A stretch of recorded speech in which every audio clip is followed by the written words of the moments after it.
என்னையோட மேலான தமிழ் பெருங்குடி மக்களே, உங்கள் அனைவருக்கும் மேலரசம்பட்டு சண்முகத்தின் பணிவான வணக்கங்கள்.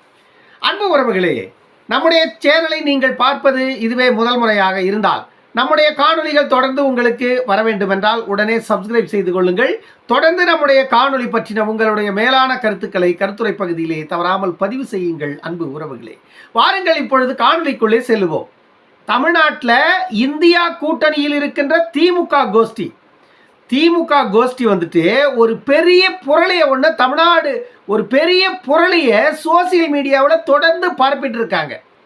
அது என்ன அப்படின்னா, இந்தியா கூட்டணி ஆட்சிக்கு வரப்போகுது. மத்தியில் என்டிஏ கூட்டணி வந்துட்டு மத்தியில் இந்த முறை 400 தொகுதிகளை ஜெயிக்கணும் அப்படின்னு அவங்க ஒரு டார்கெட் வச்சு தேர்தலை சந்திச்சாங்க.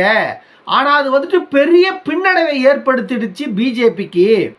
ஆகையால இந்தியா கூட்டணி 300 தொகுதிகளுக்கு மேல வெற்றி பெற்று மத்தியில காங்கிரஸ் தான் ஆட்சி அமைக்க போகுது அப்படின்னு சொல்லிட்டு ஒரு பெரிய புரளிய தமிழ்நாட்டில் கிளப்பி விட்டு கொண்டிருக்கிறது இந்த திமுகவுடைய சொம்புகள்.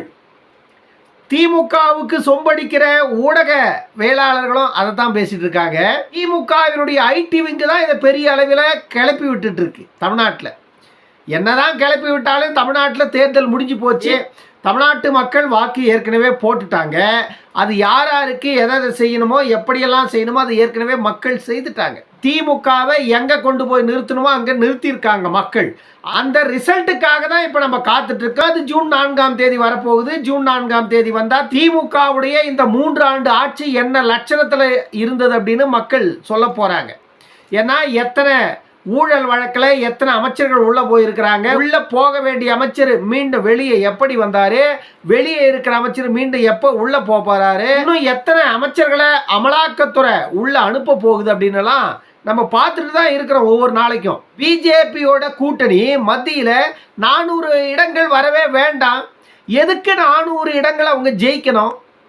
அது அவர்களுடைய டார்கெட், அவர்களுடைய இலக்கு. இந்தியா முழுமைக்கும் குறைந்தது 400 இடங்களை பாஜக கூட்டணி வெற்றி பெறும் அவங்க நம்பிக்கை வைத்துக் கொண்டிருக்கிறார்கள். அது அவர்களுடைய அதிகாரத்தின் மீது அவர்களுக்கு இருக்கின்ற நம்பிக்கை.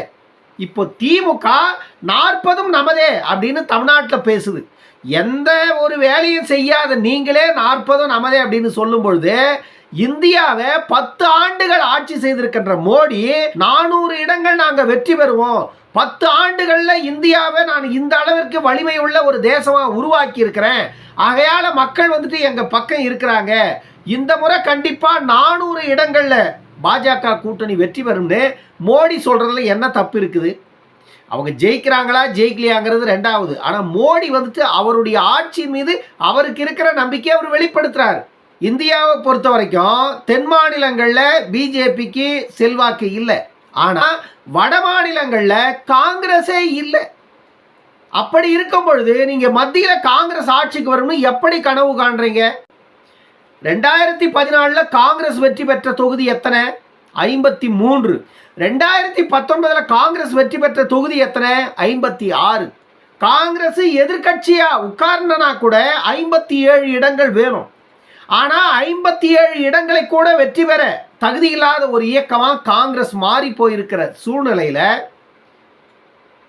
காங்கிரஸ் குறைந்தது ஒரு 100 இடங்கள்ல இந்தியா முழுமைக்கும் வெற்றி பெற்றால், பிற கட்சிகளை கூட்டணி அமைத்து வேண்டும் என்றால் கூட கூட்டணி அரசாட்சியை மத்தியில் அமைக்க முடியும்.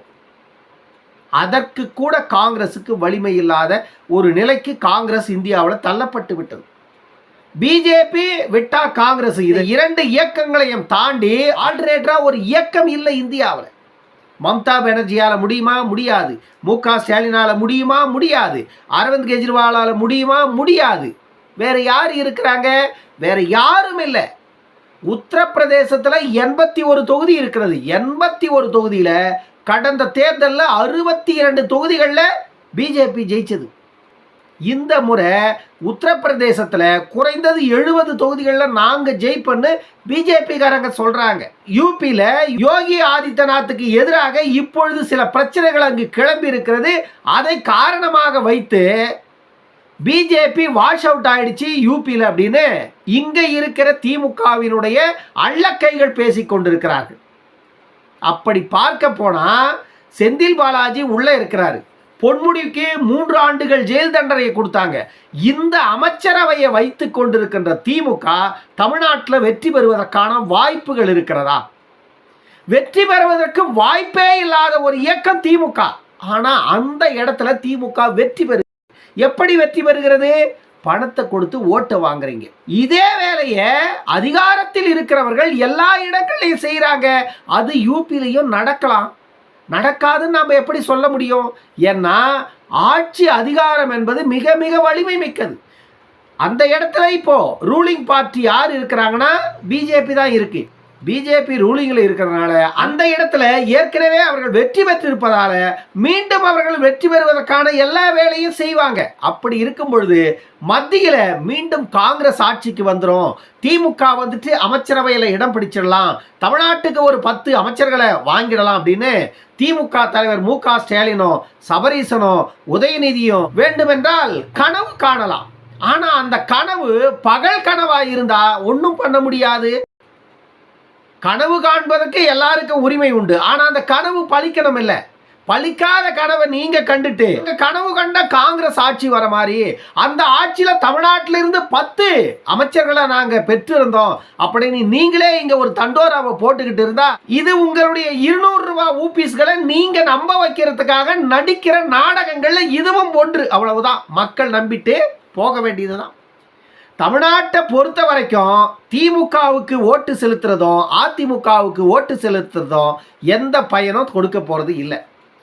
திமுகவுக்கு ஓட்டு போட்டால் ஏற்கனவே 5 ஆண்டுகள் 37 பாராளுமன்ற உறுப்பினர்கள் போய் அங்கே தூங்கிட்டு வந்தாங்க பாராளுமன்றத்தில். அதே போல 2014 2019 வரைக்கும் அதிமுகவின் 37 எம்பிக்கள் போய் தூங்கிட்டு வந்தாங்க பாராளுமன்றத்தில். என்ன செஞ்சாங்க? இந்த 10 ஆண்டுகள்ல இங்க 37 அங்க 38 என்ன பயனு? ஒரு பயனும் இல்லை. எல்லாமே யூஸ் இல்லாத போச்சு. தமிழ்நாட்டை பொறுத்த வரைக்கும் மத்தியில் ஒரு அரசியலும் மாநிலத்தில் ஒரு அரசியலும் தான் எப்பொழுதுமே நடக்கிறது. மாநில அரசியல் என்று வரும்பொழுது மாநில கட்சிகள் உண்மையிலேயே இங்கு காக்கப்பட வேண்டிய அவசியம் இருக்கிறது. ஆனால் அது திமுக அதிமுக இல்லை என்பதை மக்கள் புரிந்து கொள்ளுங்க. மாநில கட்சிகள் என்பது திமுக அதிமுக ஏற்கனவே 57 ஆண்டுகள் மாறி மாறி ஆட்சி செய்து விட்டார்கள். ஆனால் பயனில்லை மாநிலத்திற்கு. ஆனால் தமிழ்நாட்டிற்கு மாநில கட்சிகள் அவசியம். அது திமுக அதிமுக இல்லை. இன்றைய சூழ்நிலையில் தமிழ்நாட்டிற்கு மாநில கட்சிகள் அவசியம். அது யார் என்பதை மக்கள் தெளிவாக களத்தில் நிற்கின்ற அந்த கட்சியின் தலைவர்களை பாருங்கள், அவருடைய திறமைகளை பாருங்கள். இந்த தலைவர்களில் யார் தமிழ்நாட்டின் அவசியம் என்பதை சிந்தித்து நீங்கள் வாக்களித்து அவர்களை வெற்றி பெறச் செய்தால் தமிழ்நாட்டின் தலையெழுத்தை மாற்றி எழுதக்கூடிய மிக மிக வல்லமை கொண்ட தலைவர்கள் தமிழ்நாட்டில் இருக்கிறார்கள். டாக்டர் அன்புமணியை விட ஒரு சிறந்த தலைவர் தமிழ்நாட்டில் இருக்கிறாரா என்பதை தேடுங்கள். அப்படி இருந்தால் டாக்டர் அன்புமணி தேவையில்லை, அவரை தேர்ந்தெடுங்கள். டாக்டர் அன்புமணியை விட ஒரு சிறந்த தலைவர் கண்ணுக்கே தெரியவில்லை என்றால் அன்புமணியை தமிழ்நாட்டின் முதல்வராக்குங்கள். ஏனென்றால் காலம் கடந்து கொண்டிருக்கிறது, தேவைகள் காத்திருக்கிறது மக்களுக்காக. ஆனால் அதை இப்பொழுதுதான் பூர்த்தி செய்ய முடியும். காலம் கடந்த பிறகு யாவுமே பயனற்றது. தேவைகள் எப்பொழுதோ அப்பொழுதே அந்த இடத்தை நிரப்ப வேண்டும். அதுதான் மக்களுக்கு பயன் தரும். அந்த வேலையை மக்கள் இப்பொழுது கையில் எடுத்து செய்தால் எதிர்கால தலைமுறைகள் இங்கே காக்கப்படும். தமிழ்நாட்டில் எப்பொழுதுமே பாராளுமன்ற தேர்தலுக்கு ஒரு முடிவும் சட்டமன்ற தேர்தலுக்கு ஒரு முடிவும் எடுக்கும் பொழுதுதான் அது மாநிலத்தின் மக்களுக்கு பயன் தருமே தவிர பாராளுமன்ற தேர்தலில் ஆளும் கட்சியில் எப்பொழுதுமே அங்கம் வகிக்கின்ற இயக்கம்தான் மாநிலத்திற்கான உரிமையை ஓரளவிற்காவது கொண்டு வர முடியும். நீ மத்தியிலே ஆளுகின்ற ஆட்சியில் எந்த ஒரு இடத்திலும் பங்கு கொள்ளாமல் மாநிலத்திற்கு உங்களால் எந்த ஒரு நன்மையும் செய்துவிட முடியாது. இப்பொழுதல்ல எப்பொழுதுமே. இதை கருத்தில் கொண்டு மக்கள் தெளிவாக சிந்தித்து செயல்பட்டால் மாநிலத்திற்கு சேர வேண்டிய உரிமைகளை மத்தியில் இருந்து நம்மால் கொண்டு வர முடியும். தமிழ்நாட்டில் 2024க்கான தேர்தல் ஏற்கனவே முடிந்திருக்கிறது.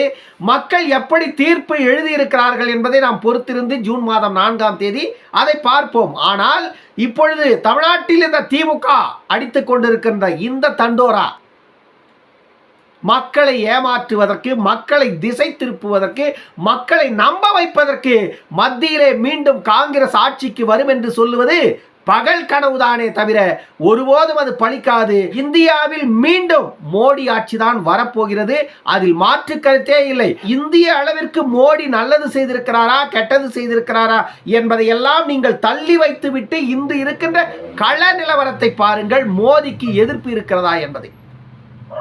மோடிக்கு எதிர்ப்பே இல்லாத ஒரு நிலை இந்திய அளவில் தெரிகிறது. அப்படி இருக்கும் பொழுது மோடி ஆட்சிக்கு வரமாட்டார் என்று சொல்லுவதற்கு எந்த ஒரு முகாந்திரம் இருக்கிறது என்பதை காட்டுங்கள். தமிழ்நாட்டில் காங்கிரஸ் 5-6 தொகுதிகள் ஜெயிக்க வாய்ப்பு இருக்கிறது. கேரளத்திலே 10-12 தொகுதிகள் காங்கிரஸ் வெற்றி பெற வாய்ப்பு இருக்கிறது. இதை தாண்டி பிற மாநிலங்களில் 2, 1, 3 தொகுதிகளுக்கு மேல எந்த ஒரு மாநிலத்திலேயும் காங்கிரஸ் ஜெயிப்பதற்கான அறிகுறியே இல்லை. அப்படி இருக்கும் பொழுது காங்கிரஸ் மத்தியிலே எந்த லட்சணத்தில் ஆட்சி அமைக்கும்? யோசித்து பாருங்கள். இன்னொரு காணொளியில் சந்திக்கும் வரை உங்களிடமிருந்து விடைபெற்றுக் கொள்வது மேலரசம்பட்டு சண்முகம். நன்றி, வணக்கம் அன்பு உறவுகளே.